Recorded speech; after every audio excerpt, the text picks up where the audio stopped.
मलिक ने मकबूजा कश्मीर में G20 मुमालिक के इजलास के इनेकाद के खिलाफ एहतजाज की अपील कर दी है।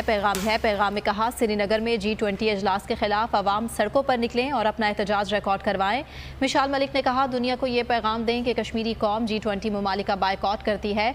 दुनिया जान ले, कश्मीरी कभी भी अपना वतन मोदी सरकार के हवाले नहीं करेंगे। UN रेजोल्यूशंस हैं वो कश्मीर में के ऊपर उसको हिस्ट्री है, दुनिया पाकिस्तान की अब सपोर्ट नहीं करती। प्रैग्मेटिक व्यू ये है, और ना ही वो इंडिया को कंटेम करती है। इन रेजोल्यूशन की वजह से कश्मीरियों को इस बात का पता है कि पाकिस्तान जो है वो इस काबिल नहीं रहा, और इंडिया के साथ एक कॉन्फ्लिक्ट जो है उसको भी अफोर्ड नहीं कर सकता। मोदी साहब अपने मकसद में कामयाब हो गए हैं, क्योंकि ये दो मुल्क वैसे ही उनके खिलाफ हैं और बाकी मुल्कों ने जो शिरकत की है उसकी वजह से उनका जो एजेंडा था, ख्वाह वो टूरिज्म को प्रमोट करने के हवाले से हो या ये साबित करने के हो कि जी कश्मीर में जो है वो अमन है, अब ये अभी होना बाकी है।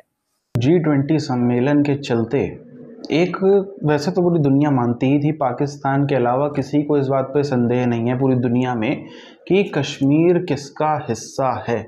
पाकिस्तान की एक गलतफहमी थी, उसने बहुत सालों से पाल के रखी थी, नहीं जी कश्मीर तो डिस्प्यूटेड लैंड है। अब जा कर के उसका भी आप देखो साफ चीज़ें होने लगी हैं सब कुछ। अब जा कर के पूरी इस्लामिक ने एक दो चाइना और ये वो थोड़े बहुत हैं इसके, वो भी ऑफिशियली कभी भी चाइना की भी हैसियत नहीं है ऑफिशियली कहने की कि नहीं हम कश्मीर को भारत का हिस्सा नहीं मानते। किसी की हैसियत नहीं है ऑफिशियली कह दे कि हम कश्मीर को हिस्सा नहीं मानते।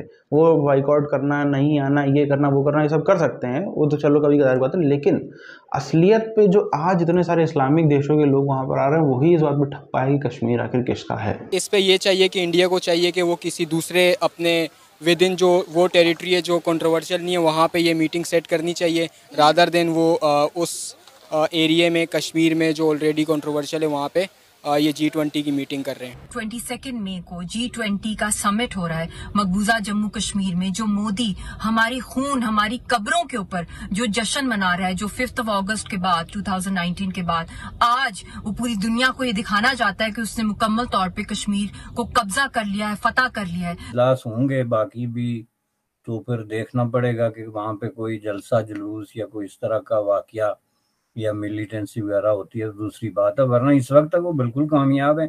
इससे पहले तिब्बत के हवाले उसके जो है लद्दाख के हवाले से जो उन्होंने इवेंट किया, जाहिर है वो चीन के लिए एक बहुत बड़ा चैलेंज था और उसमें भी वो कामयाब रहे हैं। तो इस नुक्ता नज़र से अगर हम देखें तो ज़रा फ्लिप करके देखें कि अगर आप इसके जवाब में बगले बजाएं कि जी हमने तो चीन और तुर्की को रोक दिया तो ये तो कश्मीर डिस्प्यूट हो गया, तो आप सब लोग जो है कश्मीरियों के लिए एक ह्यूमन चेन बन के तौर आप सामने आए और ये ह्यूमन राइट्स वायलेशंस और ये जेनोसाइड जो मकबूजा जम्मू कश्मीर में हिंदुस्तान कर रहा है जो अनएक्सेप्टेबल है। और G20 की कंट्रीज को हम ये बताना चाहते हैं कि कश्मीरी इसको बॉयकॉट करते हैं, ये जमीन, ये खित्ता, ये हम इसके वारिस हैं और हम कभी भी बर्दाश्त नहीं करेंगे कि यहाँ पे दुश्मन आके जो है वो दंदनाता रहे और कब्जा करता रहे और हम इसको एक्सेप्ट करें।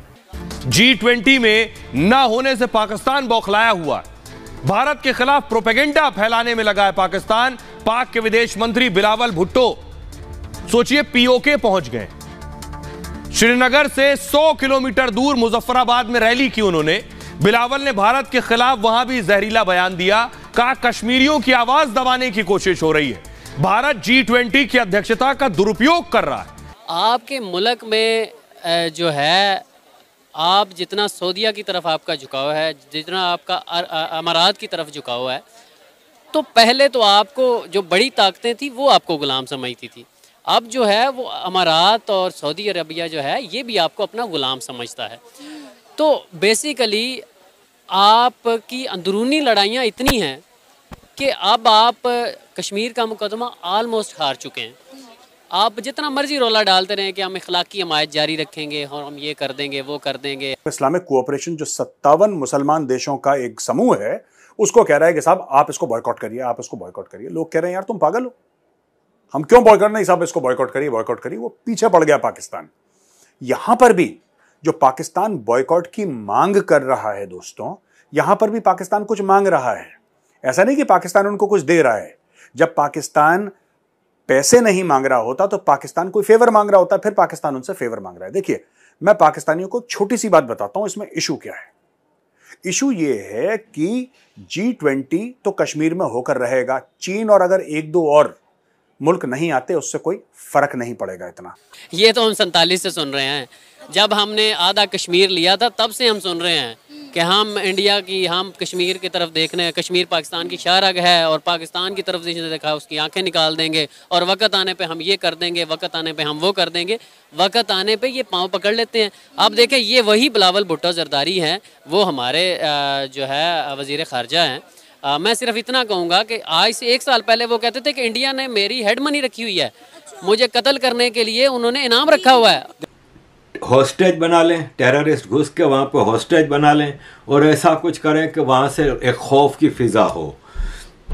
इसी तरह टेररिज्म के मुख्तलिफ प्लानिंग हैं ताकि वो लोग बाइकआउट करें, लोग उधर आए नहीं मीटिंग। तो ये एक कोशिश है पाकिस्तान की तरफ से कि किसी तरह इस कॉन्फ्रेंस को नाकाम बनाया जाए, इसके लिए मुख्तलिफ हथकंडे किए जा रहे हैं। देखें, इसका ये ब्रॉडर कॉन्टेक्स्ट ये होता है कि चाइना के अपने बाकी भी इंडिया के साथ जो रिलेशन है वो मे भी उसकी बेस पर उन्होंने बाइकआउट किया हो, या फिर जो है वो मे भी ये चाह रहे हों कि ये मीटिंग जो है वो इस एरिया में ना हो, जिसकी वजह से उनके बाकी कंट्रीज़ के साथ रिलेशनशिप ख़राब हो, जैसे पाकिस्तान हो गया या बाकी कंट्रीज़ हो गए जो नहीं चाहते कि ये मीटिंग यहाँ पे जम्मू कश्मीर में होनी चाहिए।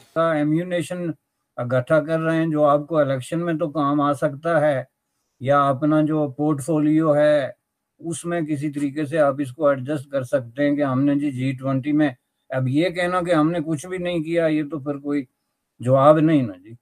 तो इसलिए कम से कम आपको कहने के लिए ये बच गया कि जी हमने जो है, वरना आपकी हालत ये हो गई कि श्रीनगर में G20 का इजलास हो रहा है, 3 मुल्कों को माइनस कर लें तो उसके बावजूद वहाँ पे दर्जनों मुल्क जा रहे हैं, एक इंटरनेशनल डिस्कशन हो रही है। देखिए, इस पे एक तो ये चीज़ है कि इंडिया ने जिस तरह इसको आंसर किया है वो ये कर भी सकते हैं। उसका मेन रीज़न ये है कि वो ऐसी इकॉनमी है जो किसी पे डिपेंड नहीं करती। जगह फौजी चेकिंग करते हैं क्योंकि खुद के वहाँ के जो कश्मीरी हैं उन पर भरोसा नहीं है फौज को। तो मैं आपसे ये पूछना चाहता हूँ, आप तो खुद कुछ कर नहीं पाए, आप कहते हैं मैं भारत का कश्मीर चाहिए। चलो मैं मानता हूं कि आपको चाहिए, अच्छी बात है आपको चाहिए, अगर आपको मिल भी गया तो करोगे क्या उसका, ये तो समझाओ। मैं G20 तो देखो होके रहेगा और शुरू भी हो गया, और जिसको आना था आ गया, और जो नहीं आया दैट्स ऑल राइट, कोई बात नहीं, लेकिन G20 होगा।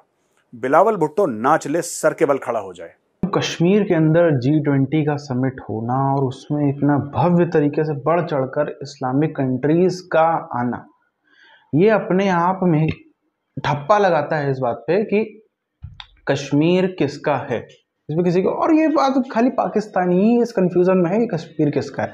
दुनिया में और कोई देश, आप दुनिया को देखेंगे तो आज किसी की 1-2 जरूर बेवकूफ़ किस्म के देश बोलते रहते हैं भी, अर्दोगान बोलते हैं, अर्दोगान की भी कुर्सी आप देखो 28 मई को फिर से चुनाव है, वो जल्दी जाने वाली है, वरना उसने भी ऑफिशियली कभी तुर्की सरकार ने नहीं कहा कि नहीं हम नहीं मानते कश्मीर को भारत का हिस्सा, ऐसा ऑफिशियली वहाँ से भी कभी नहीं हुआ, लेकिन अनऑफिशियली बोलता रहता है।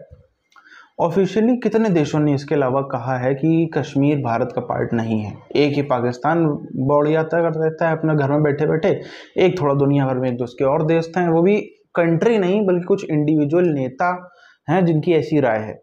अब बात करें हम जिस तेज़ी के साथ में पूरी इस्लामिक वर्ल्ड हमेशा से मानता आया है कि कश्मीर इंडिया का हिस्सा है, पूरी दुनिया मानती है, वो कैसे नहीं मानेगी, मानना भी पड़ेगा क्योंकि वो है ऑफिशियली।